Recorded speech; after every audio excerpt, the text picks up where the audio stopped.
Okay, this side of the room, Red Deer got it. Okay. All right, you guys, we're going to keep this show rolling right along. Please give it up for, love watching this comic work. Give it up for Victoria Banner.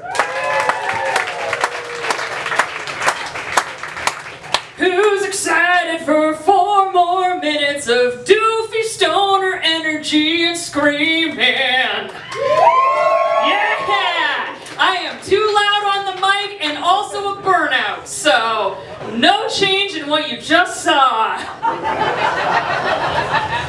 I know you guys are looking at me like, what kind of person are you? You got pink hair. Are you into punk rock? And the answer is no, I'm into post-punk. And you're like, I don't read. Thank you. You read music publications, but not everyone reads music publications. So they need to know the difference between punk rock and post-punk. And I will explain it with this very easy difference. It goes like this. The idea behind punk rock was this. In the 70s, everyone was tough and they loved to fight. Like, oh, it's the 70s. And even the left loved to fight in the 70s, right? And they were going to rise up and fight the man. They were going to rise up and they were going to beat off that brat with a baseball bat. It's punk in the 70s. And then the 80s rolled around, there was post-punk, and the mentality was, gee, man's real hard to fight. Just gonna complain in front of the synthesizer for the next hour. So that's me. I love complaining in front of a synthesizer. Everything's going on in the world. People are like, you going down to that protest? I'm like, no, because I don't want to live in a world where I die from idiots. It works out. Oh man, I made it tense in here. That's how I want it. I wanted it to be tense. That's my favorite. Again, I don't give a shit. I'm over it. I'm post-punk. Just someone pick a bass line and I'm gonna go complain in front of a synthesizer. Again, don't know if you can tell by my hair color, but I'm mentally ill, right? Shut up, mental illness.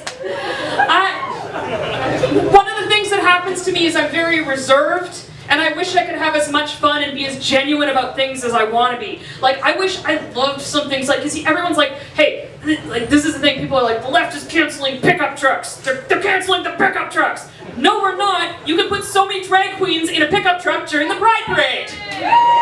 Right? We're not canceling pickup trucks.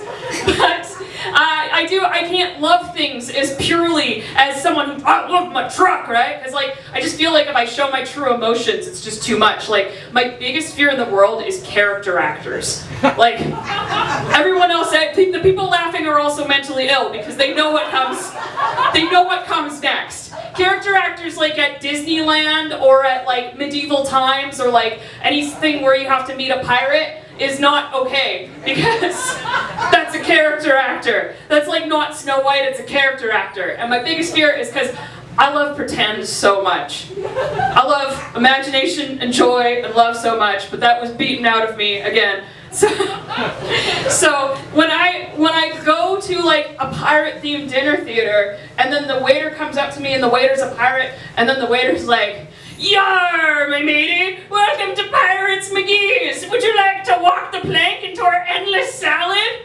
I'm so afraid because I don't want to be like, "Yes, let's sail the 7 seas into breadsticks."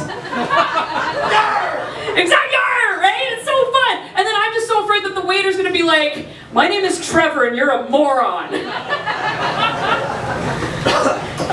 I had, again, burnout. I had a lot of dreams. I didn't accomplish any of them, but I still had a lot of dreams. At one point, I thought I wanted to be an airline pilot. To the point that I asked my dad, can I be an airline pilot? And he gave me money for that, which is weird, because saying you want to be a pilot is like looking your dad in the eyes and saying, I want to fuck strangers in hotel rooms for the rest of my life.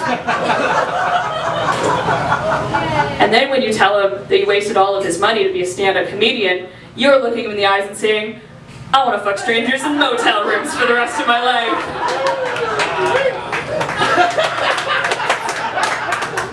So I was very confused with what I wanted to do, and I did the thing that everybody does where they think that instead of seeing a therapist, they should be a therapist. Right? Oh, someone else has made that mistake.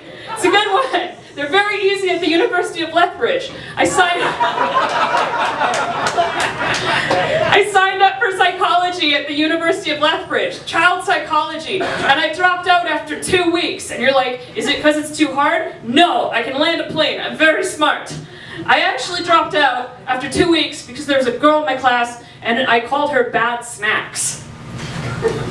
And it's because she brought bad snacks. And you're like, what kind of snacks are so bad it causes you to drop out of university forever?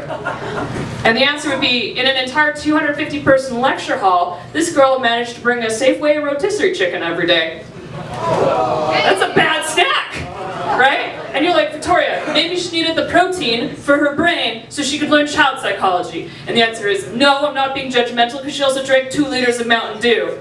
And I know this because I watched her non-stop, just no utensils, rotisserie chicken, just being like, what are you doing? And I missed all the child psychology.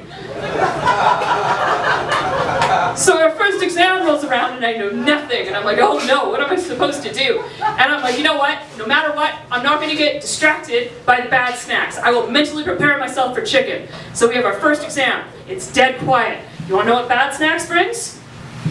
Corn on the cob! The only food with a spray radius of 5 child psychologists. We were close to Tabor, it was Lethbridge. And you go, did she have 1 corn on the cob? No, she had 7 corns.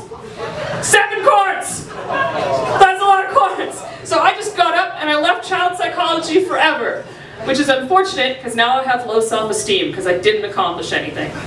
So what's going to happen is, I'm going to shit out a kid. And I'm going to have too high of expectations on that kid. That kid's going to get anxiety.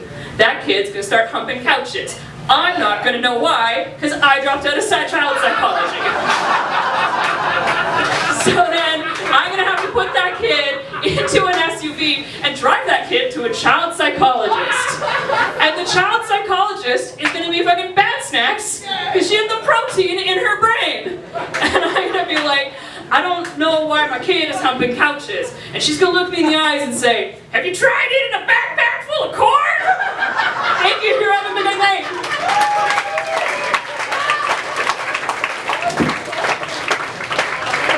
Victoria Banner! Better hear it.